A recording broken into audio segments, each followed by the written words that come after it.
एक समय की बात है जब 17वीं शताब्दी में एक रामनाथ नाम का व्यक्ति किसी कार्य से जबलपुर नामक गांव जा रहा था और उस डरावनी रात में अपने काले अंधेरे से रास्ते को ढक लिया था। रामनाथ ने सोचा कि कोई ठहरने के लिए अच्छी जगह मिल जाए तो वहां ठहर जाऊंगा। तभी उसे सामने एक गांव दिखाई दिया। रामनाथ दौड़ते हुए उस गांव के बीच पहुंचा। गांव में किसी मानव की सेल फेल नहीं थी। कुत्तों की भयानक रोने की आवाज़ और पक्षियों के सहसहाने की आवाज़ आ रही थी। रामनाथ एक घर के पास गया और घर के दरवाजे को खटखटाया, लेकिन दरवाज़ा नहीं खुला। रामनाथ घबरा गया और एक पेड़ के नीचे बैठ गया। अब रामनाथ को भूख और प्यास लगी थी। उसके पास खाने और पीने के लिए कुछ नहीं था। निराश होकर उसने पेड़ की तरफ ऊपर इस उम्मीद से देखा, पेड़ पर कोई फल हो तो खाऊंगा, लेकिन पेड़ पर कोई फल नहीं था। तभी पीछे किसी ने रामनाथ के कंधे पर हाथ रखा। रामनाथ डर गया और धीरे धीरे पीछे देखने लगा और एक पल के लिए रामनाथ की आंखें फटी की फटी रह गई। रामनाथ कांपने लगा।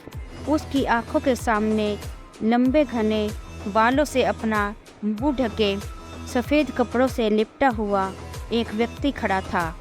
तभी रामनाथ को उसके पीछे किसी के रोने की आवाज़ आई। उसने पीछे देखा तो कोई नहीं था और देखा तो वह सफ़ेद कपड़े लिपटा आदमी भी नहीं था। कुछ पलों के लिए रामनाथ खड़ा रहा और फिर रामनाथ पेड़ का सहारा लेकर बैठ गया। तभी रामनाथ को किसी के पैर दिखाई दिए। उसने उसे देखा तो वह एक बूढ़ा व्यक्ति था। बूढ़े व्यक्ति ने उसे कहा कि यह लो खाना और पानी, लेकिन उसे डरे हुए रामनाथ में खाना और पानी नहीं लिया। लेकिन जब बूढ़े व्यक्ति ने फिर से कहा तो रामनाथ ने खाना और पानी ले लिया। फिर बूढ़े व्यक्ति ने उसका नाम पूछा तो डरे हुए रामनाथ ने बताया कि मेरा नाम रामनाथ है। बूढ़े व्यक्ति ने रामनाथ से पूछा कि यहाँ क्या कर रहे हो? तो रामनाथ ने बताया कि मैं किसी काम से जबलपुर जा रहा था। तभी रात हो गई और मैं ही यहाँ ठहर गया। लेकिन आश्चर्य की बात तो यह है कि यहाँ पर कोई मानव नहीं है।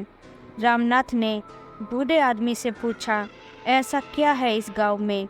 तो बूढ़े व्यक्ति ने कहा कि कई सालों पहले इस गांव में खुशी खुशी लोग रहा करते थे।